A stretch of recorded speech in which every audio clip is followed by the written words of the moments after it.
You were also close with Norm. Norm was one of my best friends. Right, here we go, sip 5. Okay. Now it's like water. It's just water at this point. Isn't that good? Water's good for you. Yeah, exactly. Yeah. I'm not dying. You think I am? Yeah. Hey, what? Norm! Norm's here.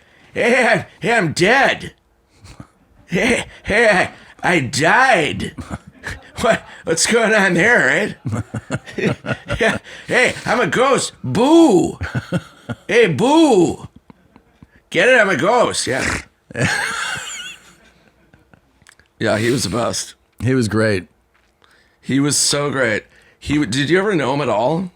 Did you meet him? Yeah, I met him a couple times. One of my favorite memories of him was I met him. So we're at the parking lot at Irvine, and he didn't drive like you. He didn't drive anywhere. He didn't drive anywhere. So the car had taken him down, and we're in the parking lot. It's him and me and Ryan Sickler, and Ryan has like some great weed. So Norm does his he's like, yeah, I'll have some.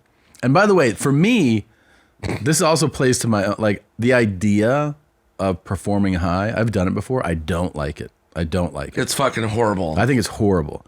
Norm takes a big rip off of a bowl and coughs. He's like, Jesus Christ, what is this? And it's good weed, but he's coughing. He's like, whoa, tear runs down his face. He's like a coughing fit. Right. And he's like, whoa. And I'm like, and then they're like, hey Norm, we're bringing you up on stage in 2 minutes. I'm like, you're okay with this? He's like, So we just start walking through the parking lot, and we're talking about what is it? Dirty work. And he's telling me the Rickles story about how he's like, when we were shooting that, he tells me that it's when Sinatra was dying in the hospital. So he goes, and we worked with him for a couple days, and then we didn't see him for a few weeks, and then we saw him again. So he goes, after the few weeks, I went up to him and I was like, hey, I just want to say, I'm sorry about Frank. I know you guys are really close.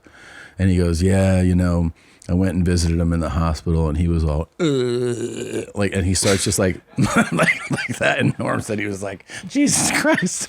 So he was enjoying telling the Rickles story about how he was mocking, like you were saying, making fun of your friends, Right. And we walk into the front door of the Irvine Improv at the time, the old one, which is once you walk in, it's just a straight path down the thing. Yeah, totally. And I don't know, man. I mean, I'm much younger in stand-up, but the idea of walking in to go on stage is it's just so anxiety inducing, Yeah. So I'm watching him, and I'm like, oh, they're like, Norm Macdonald. And he's just like, I'll see you guys. And he walks right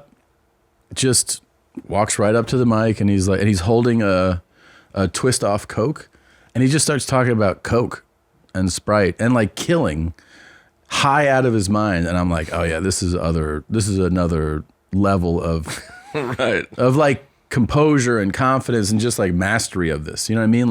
Yeah, totally. He was high out of his mind, and he's coming from a conversation, and then he's just talking about Coke because he's holding it, Yeah. It was just I was like, holy shit. It blew my mind, because I was of the mindset, especially then, of well, fucking gather yourself, sit in the green room for a while. Don't fucking don't be high.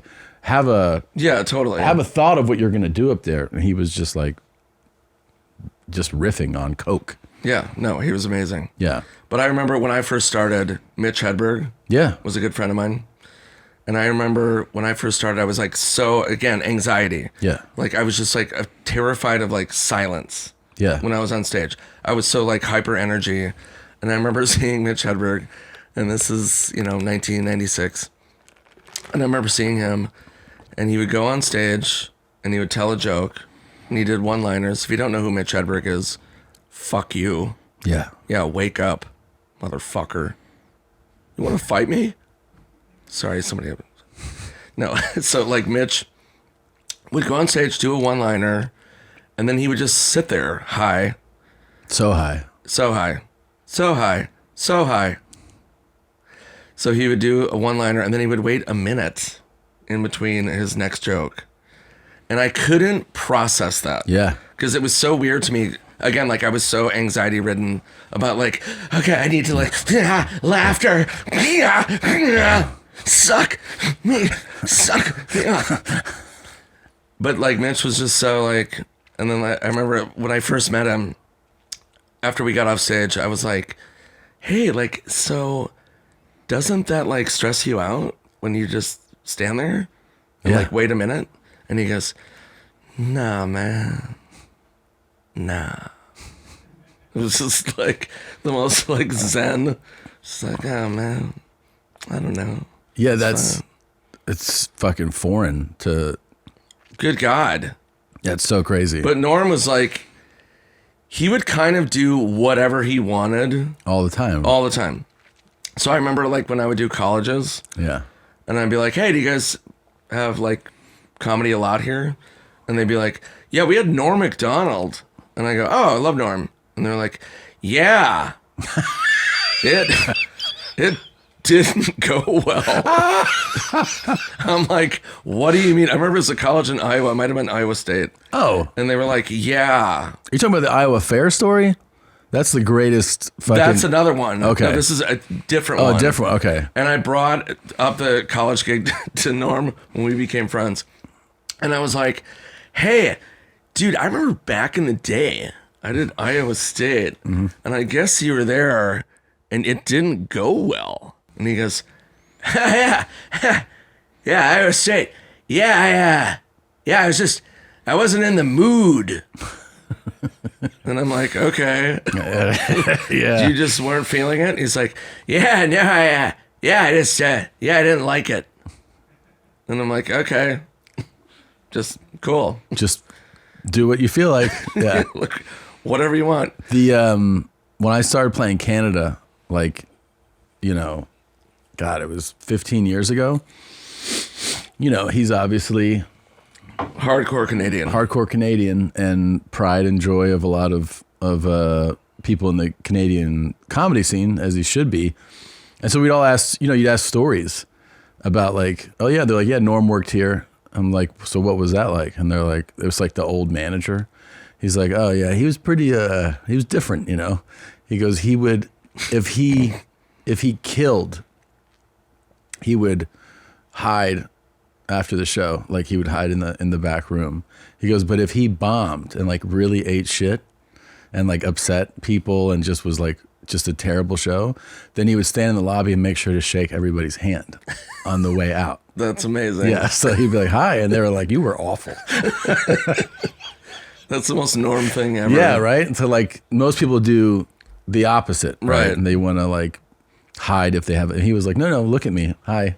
That was me. Yeah. Look at me. Yeah. Hey, so you have fun or what? You like it? God. Bert and Tom, Tom and Bert. One goes topless while the other wears a shirt. Tom tells stories and Bert's the machine. There's not a chance in hell that they'll keep it clean. Here's what we call 2 bears, 1 cave.